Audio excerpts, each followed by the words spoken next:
I was browsing New Vegas mods one day when I found a mod entitled Skeleton Custom Race, no hands. Naturally, I was intrigued, so I clicked on it and found that this mod lets you play as a skeleton. And it doesn't even have 1,000 downloads. This is a gem right here. A gem that I need to share with you all. So I present to you, can you beat Fallout New Vegas as a skeleton? Let me explain what the heck this run is even gonna be. The skeleton race mod doesn't do anything to the gameplay. It just lets you play as a skeleton. So I was gonna have to make the gameplay modifications myself. So here they are. First, no armor allowed. Have you ever seen a skeleton wearing clothes? No, they're all bones. That's kind of their thing. Secondly, only melee weapons. Again, when have you ever seen a skeleton with a gun? I got a bone to pick with you! Okay, I stand corrected, but still, skeletons shouldn't have guns. Finally, I installed this mod called Skeletons in the Mojave. This mod adds skeletons all across the Mojave.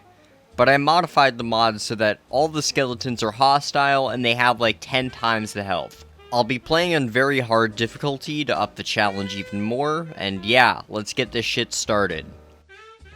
So I started the game and gave myself an appropriate name. I created my character absolutely meticulously, fine-tuning every detail until it looked completely perfect. Then for my special stats, I picked 9 strength because I drank lots of milk when I was a kid, 1 perception because have you seen my character's eyes?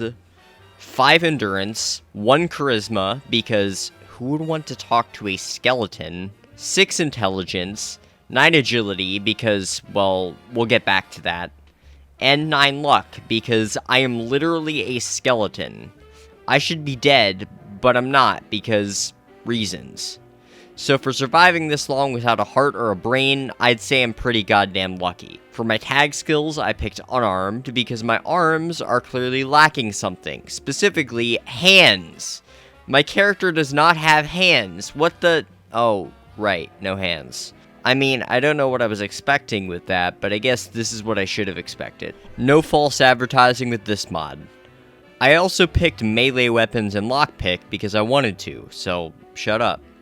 For my traits, I picked heavy-handed, despite whatever unjust god created me without hands, as well as Wild Wasteland, because, well, we're already here. We might as well seal the deal. And I ventured out into an unsuspecting wasteland. Or not, because I immediately got attacked by skeletons. Because just like Doc Mitchell says, folks just won't leave each other alone. Well, he said folks, but I know he meant skeletons. So I pulled out the only melee weapon I had at the moment, the broad machete, and died. After reloading, I noticed one of the skeletons had a fire axe, which is a really good melee weapon. But I died again, and saw that the skeleton's weapon had changed. What the hell? Doesn't matter, I killed them. And tutorial time, featuring the only time that you will see Mr. Skelleboner here holding a gun, so drink it all in. Then, I decided to do the Ghost Town Gunfight quest.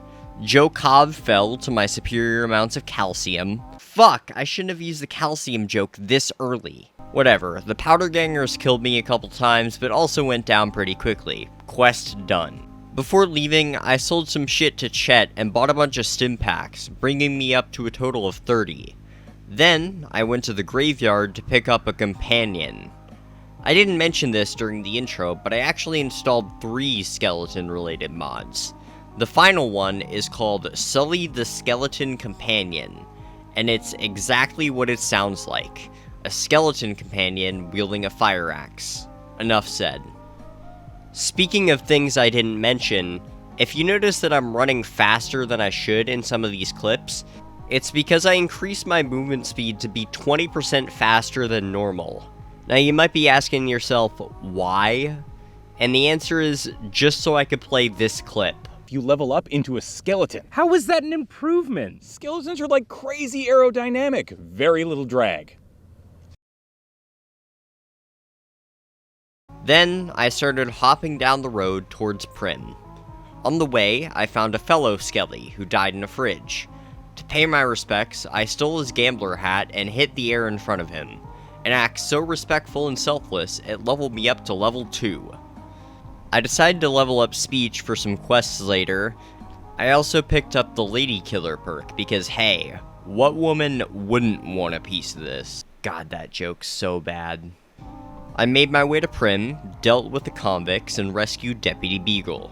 I also went on the roller coaster, which I found incredibly disappointing, but I did learn that you could go up the lift hill. I always thought it was too steep for some reason.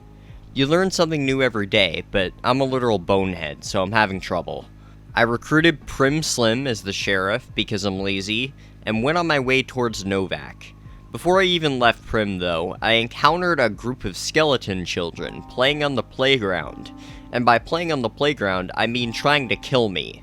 And by trying to kill me, I mean succeeding at killing me, many times. One of them had a shish kebab though, which would prove very useful for the rest of the run. I understood that I should not have a weapon like this early, but the thing about the skeleton mod is that the weapons they spawn with are completely random. You can get anything from a BB gun to a Tesla cannon, so that led to some pretty OP moments throughout the run. I continued down the road and leveled up to level 4, for which I picked the Confirmed Bachelor perk. Because hey, what man wouldn't want a piece of this? You already used that joke. Anyways, I also stopped by the Mojave outpost to do the dumb ant quest for easy XP. Then, once I made it to Nipton, I killed Oliver and stole his lottery ticket, as is tradition. I did the really easy quest where I just have to fast travel back to the Mojave outpost, and then I was off to Novac. I also switched back to the Broad Machete to get progress for the White Line Nightmare Challenge, because I'm going to be killing vipers and jackals along the road, so I might as well get XP for it. For my level 6 perk, I picked Bloody Mess. I don't have a joke about this one, I'm just informing you that that's what I picked. Novac was boring, except for the part where I got attacked by skeletons with plasma weapons. One thing I should mention is that the reason I'm getting attacked by skeletons in every single settlement is because these skeletons used to be friendly skeletons, but when I modified the mod to make them hostile, they became enemies, specifically attacking me. Obviously, the mod was not designed to be modified in this way, but that's part of the challenge, so deal with it. At the Dynamite gift shop, I sold a bunch of shit and bought a Ripper, which did not come in handy. I basically never used it. Then I talked to Manny Vargas and used the power of seduction. Because hey, what man wouldn't want?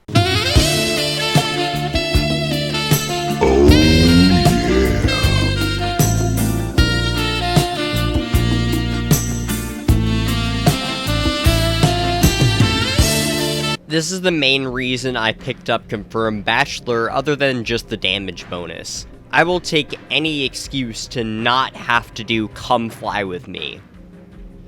Just kidding, I decided to do Come Fly With Me anyways because life is pain. Fun fact, Come Fly With Me was the first quest made for Fallout New Vegas, and most of everyone at Obsidian had no idea what they were doing. And it shows, because this quest fucking sucks.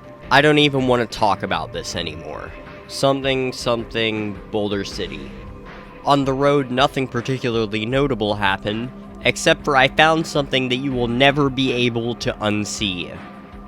A skeleton dancing sexily. Is that a word? Apparently this is a feature of the skeleton mod that I downloaded. Skeletons will do booty dances despite a severe lack of booty. I am without words. This is something. Oh my god. I also decided to go to the 188 trading post just so I could hear Veronica say this line. No offense, but you look like you've traveled a long way down some bad roads. Where'd you come from? Huh. Well, in that case, I take it back. You look pretty good, given the circumstances. Bitch, I am literally a skeleton. I also bought a chainsaw. You know, just cause I could. At Boulder City, I saw a skeleton explode into pieces of flesh, which surprised me due to what a skeleton's defining feature is. And using my skills of negotiation, I solved the Boulder City conundrum. With that, I made it to level 8 and picked the perk Super Slam, which would carry me through the rest of the game. This perk was so damn useful. I also found a fellow Skelly, who was on the ground, dead. To pay my respects, I hit him with my chainsaw a couple times and gave him my hat. I always like giving things to people that are less fortunate than me. Then, it was off to Vegas. I found some more skeleton children playing on the playground, and at the end of that fight, I got jump scared by Victor.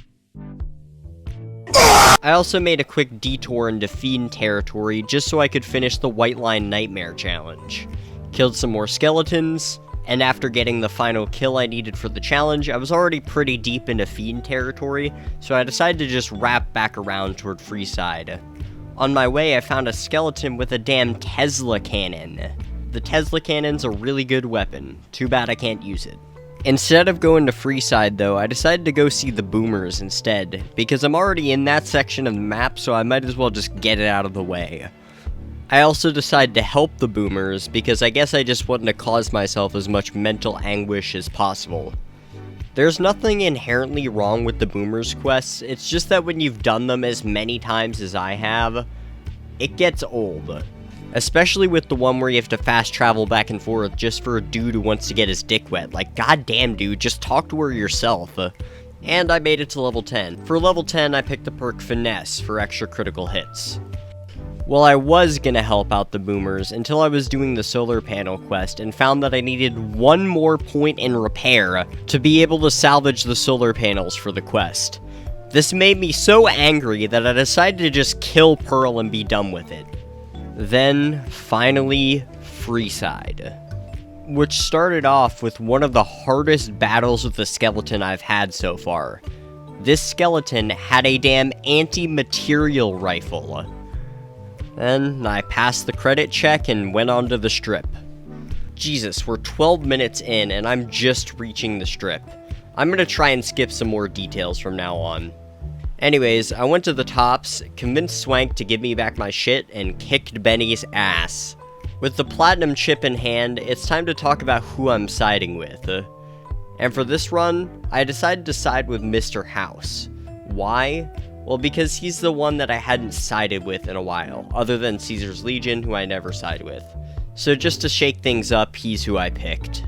So that meant I was off to the fort to trick Caesar, a man who is actually dumber than a mole rat. Seriously.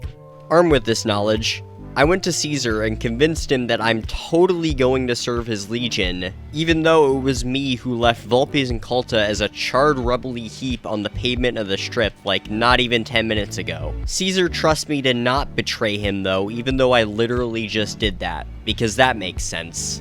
And don't get it wrong, I'm not saying that this part of the plot doesn't make sense, I'm saying that Caesar's a fucking idiot. And there had been challenging parts in this run before, but this part was notably tough. Having no armor and only being able to use melee weapons was really starting to hurt. On top of that, my supply of 30 stim packs from the beginning was starting to run out. These combined in this section to make many deaths. And I haven't really talked about Scully, my companion, that much, but he's actually been really useful, especially during this section, where he ran into the final room and took out all of the turrets, saving me from death if I had ran in myself. With that, I upgraded Mr. House's storage unit full of sex robots, and went back to him for further instructions. This led me to the Boomers again, because apparently Mr. House needs Pearl and Loyal dead for him to consider the Boomers sufficiently dealt with. With that out of the way, it was time for the Omertas. Also, I made it to level 12, which let me get my melee weapons up to 100, as well as giving me the Unstoppable Force perk, another perk that would prove incredibly useful. And off to the Gomorrah. You know, I always really like this quest because I just have to go across the street. Really makes things convenient. I asked the most polite man I could see if he knew where Kashino was, and he told me to fuck off. But suddenly Kashino appeared out of a fucking wormhole or something, and told me to fuck off, so I did the only logical thing I could do in that situation, which is to rummage through his pockets and take all his shit. Suddenly, Kashino now wants to work with me, and bada bing bada boom, kill 2 mob bosses. It's just that simple. Okay, jokes aside, this fight was actually pretty hard. Because one of the bosses has an assault carbine and we're in an enclosed space, the time for me to die was incredibly short, so I ended up popping a stealth boy and other chems just to finish it off. In the end, I only ended up winning because of a lucky knockdown with the Super Slam perk that ended up sending him through the wall, which was pretty funny and ridiculous. Next, the Brotherhood of Steel. I knew this one was gonna be hard, so I went to the Gum Runners to stock up on some shit. I ended up deciding to buy Gehenna, but I would have to sell basically everything I had just to get it. The only reason I had anywhere close to this many caps is because of the skeletons having endgame weapons, which I picked up and sold. I also bought mods for the chainsaw for some reason, which was not necessary at all. I also bought stim packs because I knew I was gonna need them. And at Hidden Valley, it was bullshit straight out the gate. And by it was bullshit, I mean I told the paladin to fuck off, so I promptly got my ass handed to me. And after many more deaths than I care to admit, I was finally able to get through the front fucking door. Inside though, the hell only continued. By this point, I realized that having no armor was really bad. For the previous parts of the run, it wasn't that big of a deal because, yeah, I'm taking more damage, but I could always just heal up. With the Brotherhood, though, their energy weapons are just too much for my brittle bones to handle. The pain only continued as I ventured into the first floor proper.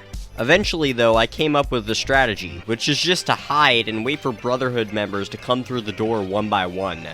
And I wasn't expecting that to work as well as it did, but that shit really worked. By the end, there was a pile of gore right next to the door.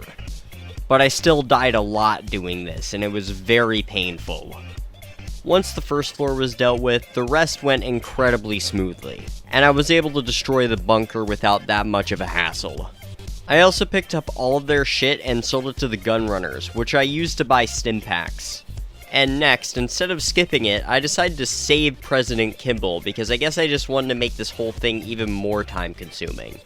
I do remember there being an actual reason that I did this, but I cannot for the life of me remember it. I'm just gonna keep it as short and quick as I can. I saved President Kimball. There, that's all you need to know. See, there's his vertibird, flying away. He's all safe and cozy up in the sky. He's probably up there sipping hot cocoa and watching Zac Efron movies. You know, just having a grand old time. What? That joke doesn't even make sense. Why'd I say that? And I leveled up to level 14 and picked the fast metabolism perk. And now there's just one more step. Power up Mr. House's army of sex robots. I literally just went over there, killed everyone, and pushed a button. Real simple. And with that, it was time for the final battle. Now it's time for the final battle. Alright, enough stupid jokes. It's time for a pointless montage.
I've had thousands of employees in my time. Few. Your performance has been nothing short of spectacular. And the ending, which features Scully, who is randomly walking in front of the ending slides for some reason. The mod author probably fucked up, but I don't really care at this point. So, that was my skeleton run of Fallout New Vegas. Sorry this video took so long. It's just that I've been busy dealing with life stuff and also catching COVID. Yeah. Regardless, I hope you enjoyed the video, and if you didn't, I'm sorry. Be sure to like and subscribe and all that bullshit. I'm the Logamuffin, and as always, I'll see you up ahead.